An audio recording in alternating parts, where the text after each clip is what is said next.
Welcome back to academic origin. आज हम लोग अपना सेकंड चैप्टर स्टार्ट करने वाले हैं पॉलिनोमियल्स, जो कि क्लास 10th का सेकंड चैप्टर होगा। इससे पहले हमने ऑलरेडी एक चैप्टर पढ़ा था जिसका नाम था रियल नंबर्स। उस चैप्टर में हमने देखा था कि नंबर्स के बारे में क्या इन डेप्थ नॉलेज हो सकती है, बट आज हम लोग एक अलजेब्रा के पार्ट को करेंगे जो कि है पॉलिनोमियल्स। तो आज पॉलिनोमियल्स कवर करने से पहले मैं आप लोगों को कुछ बेसिक सी बातें बताऊंगा जो कि क्लास 6 से होंगी, क्लास 7 से भी रिलेट होंगी और क्लास 9 से भी रिलेटेड होंगी। कुछ फैक्टराइजेशन टेक्निक्स भी हम लोग सीखेंगे, पॉलिनोमियल्स के बारे में बेसिक अंडरस्टैंडिंग और उसके ऊपर कुछ रियल लाइफ एप्लीकेशंस भी हम लोग इस चैप्टर में इटसेल्फ क्वेश्चंस में देखेंगे। तो क्वेश्चंस में देखने वक्त हम लोग देखेंगे कि पॉलिनोमियल्स का यूज रियल लाइफ में कैसे है, साथ ही साथ इस पर जो पॉसिबल क्वेश्चंस होता है और जो क्वेश्चंस के लेवल ऑफ डिफिकल्टी है वो कैसे कैसे इंक्रीज होते जाएगी। मतलब क्या हम लोग को इस चैप्टर में सिर्फ एक ही फॉर्मूला से स्ट्रिक्ट रहना है, सिर्फ एक ही फॉर्मूला से क्या सारे क्वेश्चंस बन जाएंगे, या क्या सारा हम लोग रूल्स पता कर पाएंगे? ऐसा नहीं होगा। कुछ क्वेश्चंस में we will use different techniques, in some questions we will use some other techniques to factorise, to simplify and to reduce the problems into a good problem.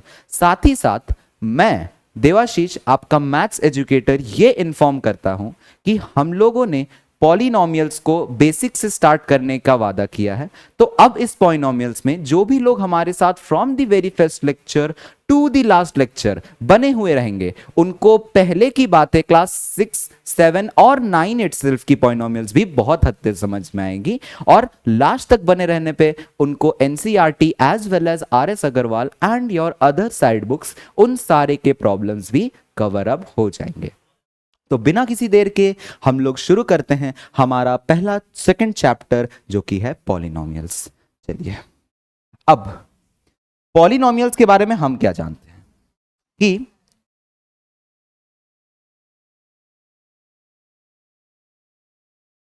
अगर पॉलिनोमियल्स के बारे में एक रैंडम डिस्कशन करते हैं कि polynomials क्या होता है, तो पॉलिनोमियल्स एक ऐसा एक्सप्रेशन होता है, कुछ ऐसे एक्सप्रेशंस होते हैं जिसमें हम कांस्टेंट्स, कुछ ऑपरेशंस और कुछ वेरिएबल्स को टर्म करते हैं।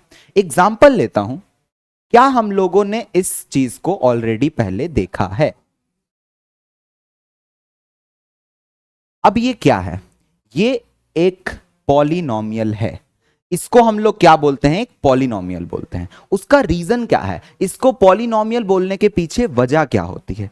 तो अगर हम ध्यान से देखें तो यहां पर जो ये वेरिएबल्स हैं x, यहां पर भी एक वेरिएबल वही है x।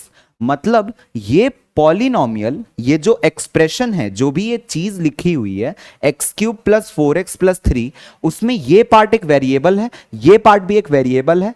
तो इस पूरे एक्सप्रेशन में वेरिएबल क्वांटिटी एक लेटर से डिफाइन किया गया है x। तो हम लोग ऐसे ही करते आ रहे हैं, क्लास 7 में भी, क्लास 8 में भी, क्लास 9 में भी, क्लास 10 में भी हम लोग ऐसे ही करेंगे। जो भी एक वेरिएबल होगा उसको हम लोग हमेशा एक वेरिएबल क्वांटिटी x से डिफाइन करेंगे। अब जब हम लोग एक सिंपल सा नंबर्स को देखेंगे तो वो है 4, 3 और 1, क्योंकि जब भी कोएफिशिएंट हम लोग देखते हैं, वेरिएबल की हाईएस्ट पावर का कोएफिशिएंट अगर वहां कुछ भी प्रेजेंट नहीं होता है तो पीछे हमेशा कौन प्रेजेंट होता है? 1 प्रेजेंट होता है। तो 1 प्रेजेंट होने की वजह से हम लोग बोल सकते हैं कि ये नंबर्स हैं 1, 4 और 3, यहां पर क्या है? नंबर्स हैं। कांस्टेंट से उन लोगों को डिलीट किया जाए तो कांस्टेंट्स क्या होते हैं?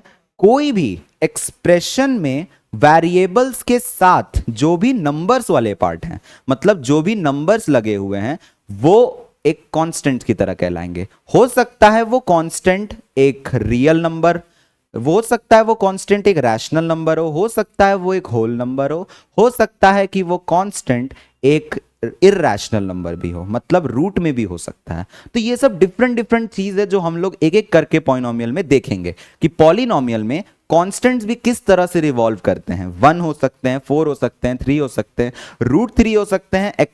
x में कोई वेरिएबल ही होता है, सिर्फ कांस्टेंट्स में हम लोग लेटर्स के साथ नहीं डिफाइन करेंगे। मतलब कांस्टेंट्स की एक फिक्स्ड वैल्यू होंगी और वेरिएबल्स की एक फिक्स्ड वैल्यू नहीं होंगी। अगर इस एक्सप्रेशन में मैं x को 1 ले लूं तो आंसर हम लोग का 8 आ जाएगा, बट अगर मैं x का वैल्यू 2 ले लूं तो हम लोग का आंसर 4 2 8 3 11 और 8 19 आ जाएगा। तो x का दो डिफरेंट वैल्यूज लेने से हम लोग को क्या दिखाई दे रहा है कि ये एक्सप्रेशन का वैल्यू चेंज हो रहा है। मतलब x पे डिपेंड कर रहा है, हम लोग x क्या चूज करेंगे उस बात पे डिपेंड कर रहा है। तो अगर यहां से ध्यान से देखा जाए तो एक वेरिएबल उसी को कहते हैं जिसकी वैल्यू फिक्स्ड नहीं है, उस चीज पे पूरा एक्सप्रेशन डिफाइन होगा। बट कांस्टेंट्स किसे कहेंगे? जो फिक्स्ड है। मतलब अगर यहां x का वैल्यू हम कुछ भी लेते हैं, 2 ले, 3 ले, 4 ले, √2 ले, √3 ले, √5 ले, तो उसमें हमको सिंपल 4 ही मल्टीप्लाई करना है। अगर x का वैल्यू 1 लेते हैं तो 4 × 1 हो जाएगा, 4 × 2 हो जाएगा, 4 × 3 हो जाएगा। ये सब चीज हम लोग क्लास बहुत बेसिक में पढ़ते थे कि वेरिएबल्स क्या होता है, कांस्टेंट्स क्या होता है, इन दोनों के ऊपर क्या चर्चा की जाती है, वेरिएबल्स और कांस्टेंट्स को कैसे रिलेट किया जाता है एक दूसरे से। ये सब चीज हम लोग ऑलरेडी पहले भी पढ़ चुके हैं। अब आगे बढ़ते हैं। अब एक और एक्सप्रेशन देखते हैं। √3x² plus 2√3x plus √3 = 0। क्या ये एक्सप्रेशन एक पॉलिनोमियल है? ये एक्सप्रेशन भी एक पॉलिनोमियल है। कैसे? यहां पर वेरिएबल है, रियल नंबर है, ये भी एक रियल नंबर है और ये भी एक रियल नंबर है। इसका मतलब ये एक वेरिएबल क्वांटिटी है, उसके पीछे रियल नंबर है, ये एक वेरिएबल क्वांटिटी है, उसके पीछे रियल नंबर है, ये एक कांस्टेंट नंबर है, ये एक कांस्टेंट नंबर है। √3 का वैल्यू फिक्स्ड है। हां, भले ही वो √3 का वैल्यू इर्रेशनल है, बट अगर यहां √3 लिखा हुआ है तो वो √3 की तरह ही ट्रीट होगा। वो √3 के जगह √5 की तरह ट्रीट नहीं होगा, या वो 2√3 के तरह ट्रीट नहीं होगा। मतलब ये कांस्टेंट्स हमेशा फिक्स्ड रहेंगे और वेरिएबल्स हमेशा चेंज होते हुए रहेंगे। अब आगे देखते हैं। जैसे ही हम लोग अब ये सब चीज था कि हम लोग क्लास 6 में, क्लास 7 में बहुत बेसिक चीज अंडरस्टैंड से कर लिए थे कि पॉलिनोमियल किसको बोलते हैं, एक्सप्रेशंस क्या होते हैं, टर्म्स क्या होते हैं, ऑपरेशंस क्या होता है उनके बीच में। ये सब चीज हम लोग ऑलरेडी पहले पढ़ चुके हैं। अब हम लोग जब क्लास 9th में और क्लास 10th में जो डेफिनेशन पढ़ते हैं पॉलिनोमियल की, असलियत डेफिनेशन क्या है पॉलिनोमियल्स का, पॉलिनोमियल्स किस तरह से एक एलैबोरेटेड वे दिखाई देगा, तो हम लोग पॉलिनोमियल्स में जब इलैबोरेटेड वे देखेंगे तो वो कुछ ऐसा दिखाई देगा। Standard form of polynomials.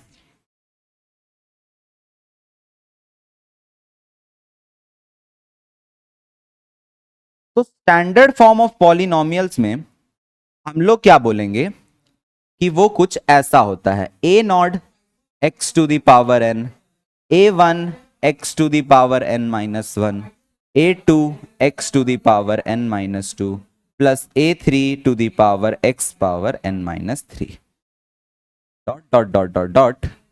ये चलता जाएगा an-1 x⁴1 और प्लस an⁴x⁴n।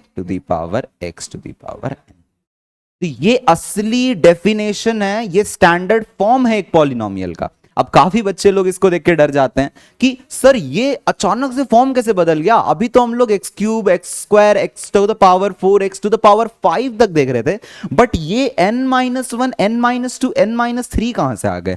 ये सब चीज आने का रीजन क्या है कि जब हम लोग ये पूरे एक स्टैंडर्ड फॉर्म को ट्रीट करेंगे तो उसमें a0 a1 a2 a3 ये सब क्या है, और यहां पर पूरे एक्सप्रेशन में एक ही वेरिएबल का इन्वॉल्वमेंट बहुत बार हुआ है, जो कि यहां पर x है। ध्यान से देखो, जो भी यहां पर वेरिएबल क्वांटिटी है उसको मैं रेड से मार्क कर रहा हूं। ये वेरिएबल है, ये वेरिएबल है, ये वेरिएबल है। आगे वाले जो भी टर्म्स आ रहे होंगे, अभी a2 a3 a4 भी आ रहा होगा, a5 भी आ रहा होगा, a6 भी आ रहा होगा, सब में एक वेरिएबल क्वांटिटी x डिफाइन हो रहा है। तो इस पूरे एक्सप्रेशन में हम लोग एक वेरिएबल क्वांटिटी को x डिफाइन कर रहे हैं। बट जैसे ही हम लोग a0 a1, इसको a0 पढ़ा जाता है, मतलब a2 a का बेस में अगर 0 है तो a0 बोला जाता है। a0 a1 a2 a3 और ये सब क्या है, एक्स के पीछे हम लोग जो भी चीज डील करते हैं वो क्या होता है, एक कांस्टेंट होता है। तो अगर इस चीज को हम लोग ए नॉट को, ए वन और ए टू को, ये सारे नंबर्स को देखेंगे, A naught, A one, A two, A three, dot dot dot, last का ए एन तक, मतलब ए नॉट के साथ A one, A two, A three, जो भी वेरिएबल के पीछे डिफाइंड है, सभी चीजें क्या कहलाएंगी, एक कांस्टेंट्स कहलाएंगी। ये सब चीज कांस्टेंट्स को टर्म करेंगे। मतलब जो भी हम लोग x के पीछे लिखते जा रहे हैं, A naught, A one, A two, A three, A four, A five, ऐसे करते करते करते n तक, n मुझे नहीं पता, n हो सकता है कि वो 4 तक चला जाए, वो 5 टर्म्स तक रहे, वो 6 टर्म्स तक रहे, n यहां पर कुछ भी हो सकता है। तो इसी तरह से बोलते हैं कि जो भी x के पीछे हैं वो सब कांस्टेंट वैल्यूज हैं, बट जो x का पावर्स आ रहा है वो ध्यान से देखो, x का पावर n, x का power n minus one, x का पावर n माइनस टू, तो क्या हो रहा है, धीरे धीरे ये पावर्स -1 होते जा रही हैं। ध्यान से देखो, n में से 2, उसमें -1 3, फिर n में से 3 गया होगा तो उसमें -1 बचा होगा, 4 बचा होगा।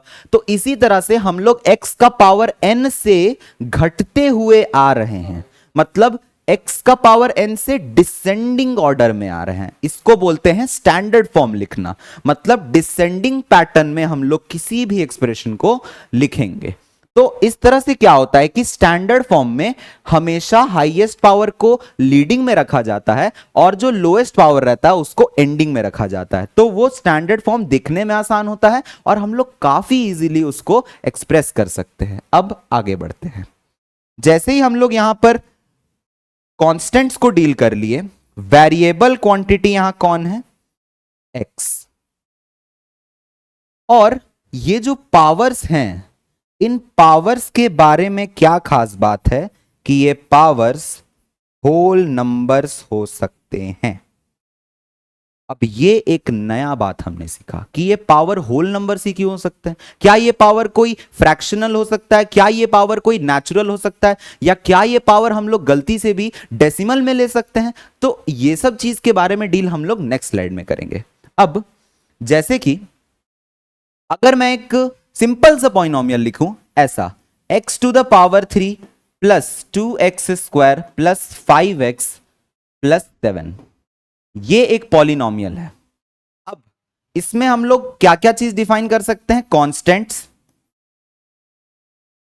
वेरिएबल, इसका डिग्री, और ये पॉलिनोमियल है या नहीं है, पॉलिनोमियल ये है या नहीं है। तो सबसे पहला बात, अगर हम लोग किसी भी टर्म को आइडेंटिफाई करना चाहते हैं, उसको पहचानना चाहते हैं, उसकी पहचान एक पॉलिनोमियल के साथ है या नहीं है, तो उसके लिए हम लोग क्या करेंगे, इस पूरे चीज को x का सबसे हाईएस्ट पावर देखेंगे, तो वो आएगा 3। फिर 3 के बाद सबसे उसका हाईएस्ट पावर कौन है, 2 है। फिर 2 के बाद उसका सबसे हाईएस्ट पावर कौन है, 1 है। फिर 1 के बाद उसका सबसे लीस्ट पावर जो कि कांस्टेंट में होता है वो होता है x टू दी पावर 0। अगर कुछ नहीं दिखाई देता है तो हम लोग उसको x टू दी पावर 0 लिख देते हैं, क्योंकि x टू दी पावर 0 तो 1 होता है। ये बात हम लोग क्लास 8 के एक्सपोनेंट्स में पढ़ चुके होते हैं। क्योंकि x टू दी पावर 0 1 होता है, तो इस कांस्टेंट को हम लोग 7x टू दी पावर 0 भी लिख सकते हैं। अब ये एक्सप्रेशन में कांस्टेंट्स कौन कौन है, ध्यान से देखना। कांस्टेंट्स को मैं रेड से लिख रहा हूं। कांस्टेंट्स है x क्यूब के पीछे 1, x स्क्वायर के पीछे 2, x के पीछे 5 और x टू द पावर 0 के पीछे 7। तो कांस्टेंट्स है 1 2 5 7। और वेरिएबल क्वांटिटी कौन है, x, क्योंकि सारे एक्सप्रेशन में किस चीज पे डिपेंड कर रहा है पूरा एक्सप्रेशन का वैल्यू, x। हम लोग x जो भी चूज करेंगे उसके साथ साथ इस पूरे पॉलिनोमियल की वैल्यू फ्लक्चुएट करेगी, मतलब वैल्यू आगे पीछे रोटेट करेगी। अब डिग्री क्या होता है, डिग्री होता है highest power of variable assigned. जो भी वेरिएबल है उसका हाईएस्ट पावर को अगर हम लोग ध्यान से देखें तो वो डिग्री कहलाएगा। मतलब अगर इस पूरे एक्सप्रेशन में मैं एक वेरिएबल क्वांटिटी को लूं x, और x का सबसे हाईएस्ट नंबर क्या दिखाई दे रहा है, उसके ऊपर सबसे बड़ा नंबर क्या लिखा हुआ है, तो हम लोग सभी लोग को दिख रहा है कि x के ऊपर सबसे बड़ा नंबर 3 लिखा हुआ है, तो डिग्री इसका हो जाएगा 3। अब ये पॉलिनॉमियल है या नहीं? रूल नंबर 1, क्या इसमें एक वेरिएबल क्वांटिटी है? पॉइंट नंबर 2, क्या इसमें कांस्टेंट्स का यूज है? वो भी है। पॉइंट नंबर 3, क्या कोई भी पावर होल नंबर को छोड़ करके कोई नया चीज है? मतलब क्या कोई भी ऐसा चीज है जिसमें हम लोग को पावर नेगेटिव टाइप की चीज मिल रही है, या फिर कुछ ऐसा मिल रहा है जो होल नंबर को सेटिस्फाई नहीं करता है? क्योंकि होल नंबर हम सभी लोग जानते हैं कि 0 1 2 3 से स्टार्टिंग होता है और वो चलता जाता है। तो क्या हमें कोई भी ऐसा नंबर मिल रहा है जो कि इससे सेटिस्फाई नहीं कर रहा है? जवाब है नहीं।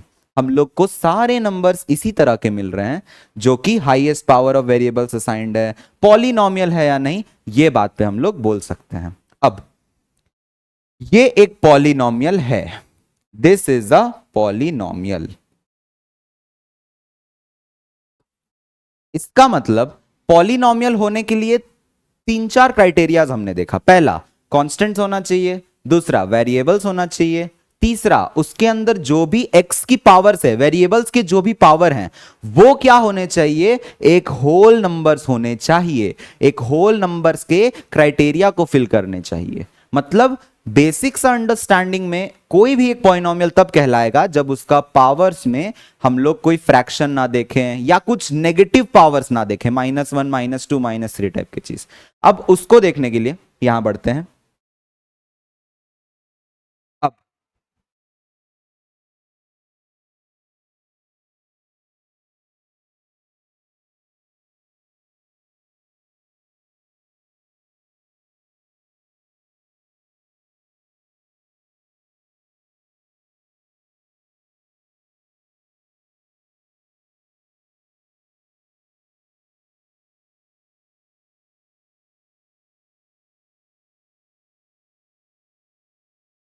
अब ये 5 क्वांटिटी को देखो, तुम लोग के सामने 5 एग्जांपल्स है जिसमें हम लोग एक बार 1/x², क्या ये एक पॉलिनॉमियल है? अब अगर मैं इसे कन्वर्ट करूं तो ये कुछ ऐसा लिखा हुआ है, x का पावर 2 अगर जंप होके न्यूमरेटर में चला गया तो वो x टू द पावर -2 हो जाएगा। क्योंकि हम लोग ये बात जानते हैं, एक्सपोनेंट का law, 1/a to the power m क्या होता है? a to the power -m होता है।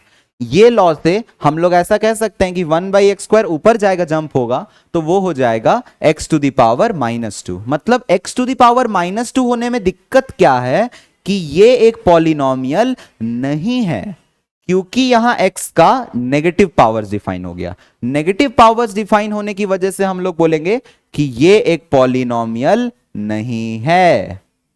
अब इसके बारे में चर्चा करते हैं। क्योंकि यहां पर x नीचे है, x का पावर 1 नीचे है, जब ये ऊपर जाएगा तो ये भी एक पॉलिनॉमियल नहीं कहलाएगा, क्योंकि इसके ऊपर भी एक पावर माइनस में आ गया, मतलब होल नंबर के क्राइटेरिया को सेटिस्फाई नहीं कर रहा है। इसका मतलब ये सब चीज एक होल नंबर्स के क्राइटेरिया को सेटिस्फाई नहीं करती हैं, तो ये एक पॉलिनॉमियल नहीं कहलाएगा। अब ये क्या है? ये ऐसा लिखा हुआ है x+1 टू द पावर 1/2। अब 1/2 का मतलब क्या होता है? अगर हम लोग कोई भी चीज रूट में लिखते हैं ना, तो वो पावर 1/2 के साथ असाइन हो जाता है। मतलब वो पावर ऐसा होता है कि वो 1/2 चला जाए के करके। तो ये 1/2 क्या करेगा?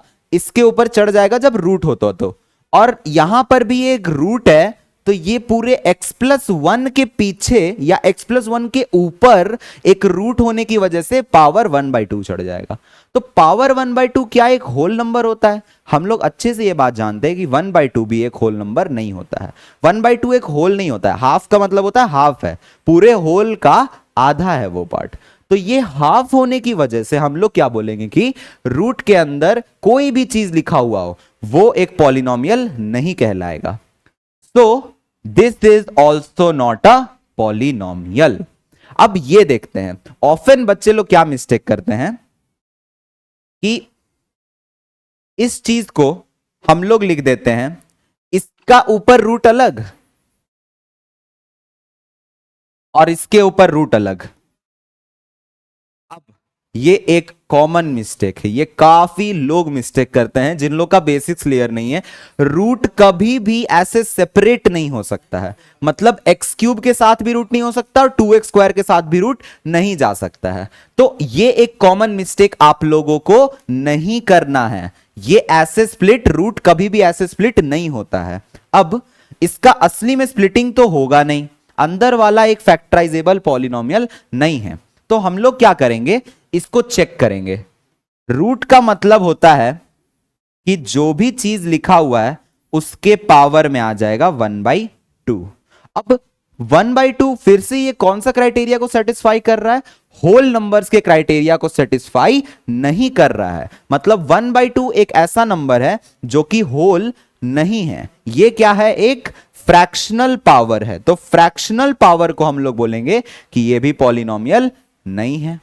अब ये x to the power 4 plus 5x square, इसमें भी कॉमन मिस्टेक क्या करते हैं बच्चे, 4 का सर बाहर ले लीजिए x स्क्वायर आ जाएगा, और 5x स्क्वायर का बाहर ले लीजिए सर, x स्क्वायर का बाहर आते ही x हो जाएगा, यहां बाहर √5 आ जाएगा। ये भी गलत है, ऐसे सिंप्लीफिकेशन नहीं किया जाता है। मतलब रूट को हम लोग सेपरेट नहीं कर सकते हैं। x to the power 4 plus 5x square को सेपरेट करना, उसको एक फैक्टराइज करना, ये सब का एक अलग टेक्निक होता है। ये सबका टेक्निक्स हम लोग को क्लास 9 में बताया जाता है। बट अभी हम लोग के पास इतना एबिलिटी नहीं है कि हम लोग रूट को डायरेक्ट दो पार्ट्स में स्प्लिट कर सकें। तो इसलिए हम लोग क्या करेंगे, इसको सिंपल एनालिसिस में बोलेंगे कि ये direct to direct x to the power 4 plus 5x square का होल पावर 1/2 है। होल में लगाना है, अलग अलग के साथ नहीं लगाना है, होल पे लगाना है। तो होल पे अगर पावर 1/2 है तो हम लोग कह सकते हैं कि ये भी एक पॉलिनोमियल नहीं है, क्योंकि ये भी एक होल नंबर नहीं है। तो इस तरह से हम लोग कुछ कुछ चीज डिफाइन कर रहे हैं कि वो पॉलिनोमियल है या नहीं है। मतलब कोई भी चीज पॉलिनोमियल डिफाइन होने के लिए क्या क्या चीज का जरूरत है, एक उसका होल नंबर पावर होना चाहिए, दो उसके कांस्टेंट्स होने चाहिए, और तीन उसका एक वेरिएबल क्वांटिटी असाइंड होना चाहिए। अब जब हम लोग वेरिएबल असाइन कर लिए तो ये पूरे पेज में हम लोगों ने क्या देखा कि कौन पॉलिनोमियल है और कौन पॉलिनोमियल नहीं है। ये सब चीज आप लोगों का बेसिक्स है, ये सब आप लोग को क्लास 10th में डायरेक्ट पूछा जाएगा और पढ़ाया नहीं जाएगा कि ये पॉलिनोमियल है या नहीं है, क्या ये चीज एक पॉलिनोमियल हो सकता है, क्या ये किसी पॉलिनोमियल के साथ मल्टीप्लाई किया जा सकता है। ये सब चीज हम लोग ऑलरेडी बहुत बेसिक से पढ़े थे। अब जो 9th क्लास में पढ़ाया जाता है उस पर आते हैं। तो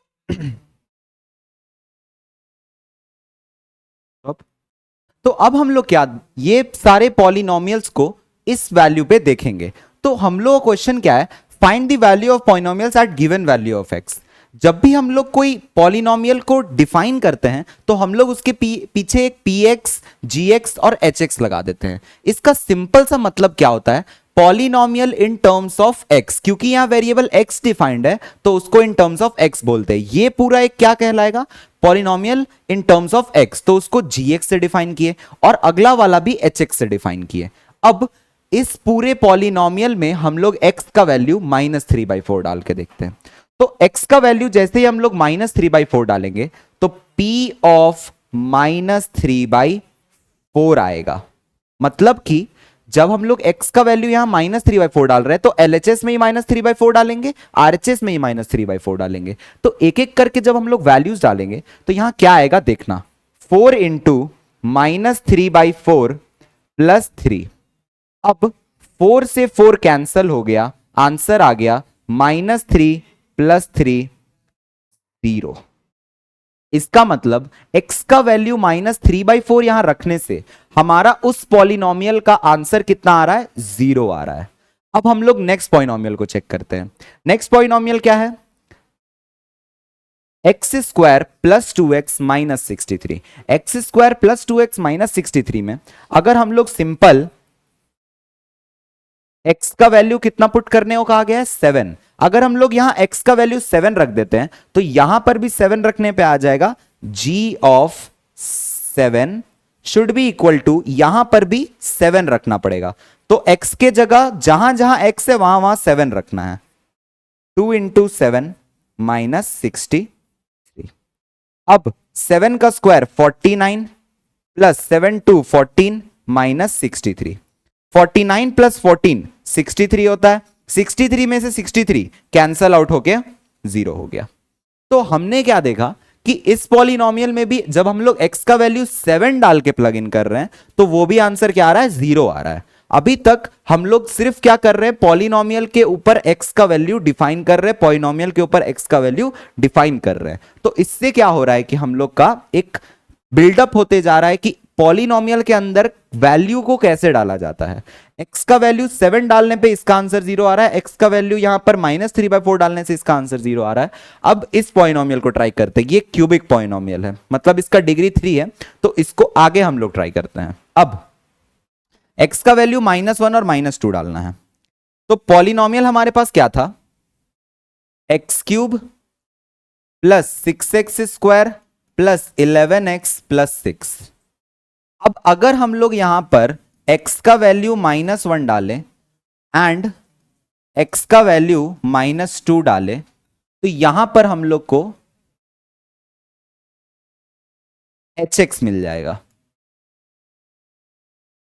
मतलब hx मतलब h of x is defined as this. ये पॉलिनोमियल डिफाइंड है। अब x का वैल्यू -1 डालेंगे, x का वैल्यू यहां -2 डालेंगे, तो x का वैल्यू -1 डालते ही क्या क्या आएगा देखना, h ऑफ -1, यहां LHS में भी -1 डालना है, -1 का यहां क्यूब आ जाएगा, प्लस 6 इंटू -1 का यहां स्क्वायर आ जाएगा, प्लस 11 इंटू -1 आ जाएगा और यहां 6 आ जाएगा। अब -1 का क्यूब होता है -1, प्लस -1 का स्क्वायर होता है +1, -1 का स्क्वायर +1 और उससे मल्टीप्लाई होगा 6। फिर -1 तो -1 होता है, तो प्लस माइनस -11 और यहां +6।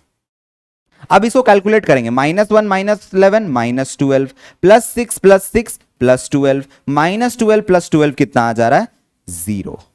अब x इक्वल टू 2 पे निकालते हैं, तो x इक्वल टू -2 यहां पर लॉग इन करके देखते हैं। तो -2 का होल क्यूब प्लस 6 इंटू -2 का whole square plus 11 into -2 plus यहां पर कितना आ जाएगा 6। ये आ गया हम लोग का hx।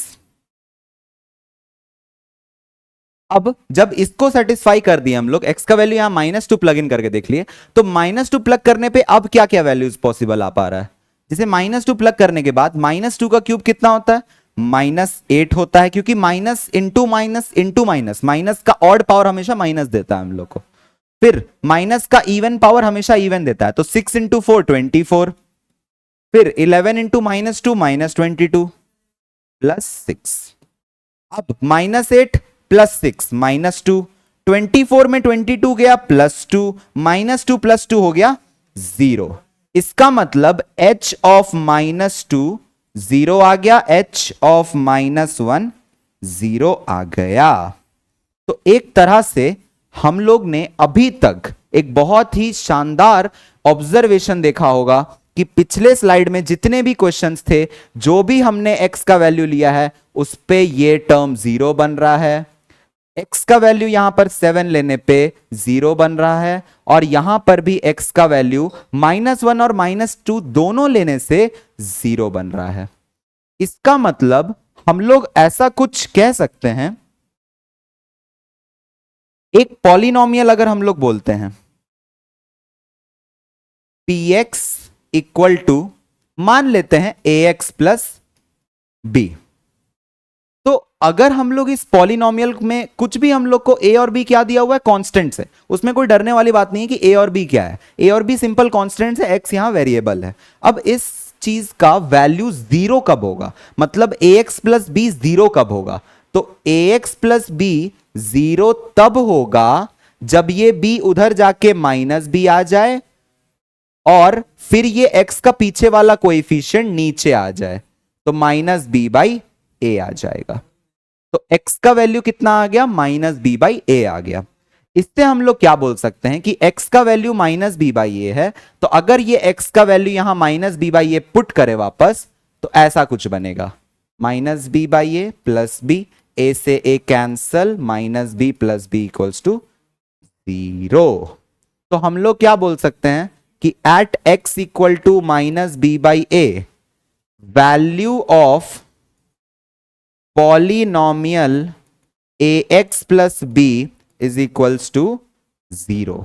मतलब कि इस वैल्यू पे पॉलिनॉमियल का वैल्यू कितना आ रहा है, 0 आ जा रहा है। पॉलिनॉमियल अगर बहुत ज्यादा 0 के करीब या फिर 0 ही आ जा रहा है पॉलिनॉमियल का, देन वी कैन से, तब हम लोग कहते हैं that x equal to minus b by a is a zero of a x plus B.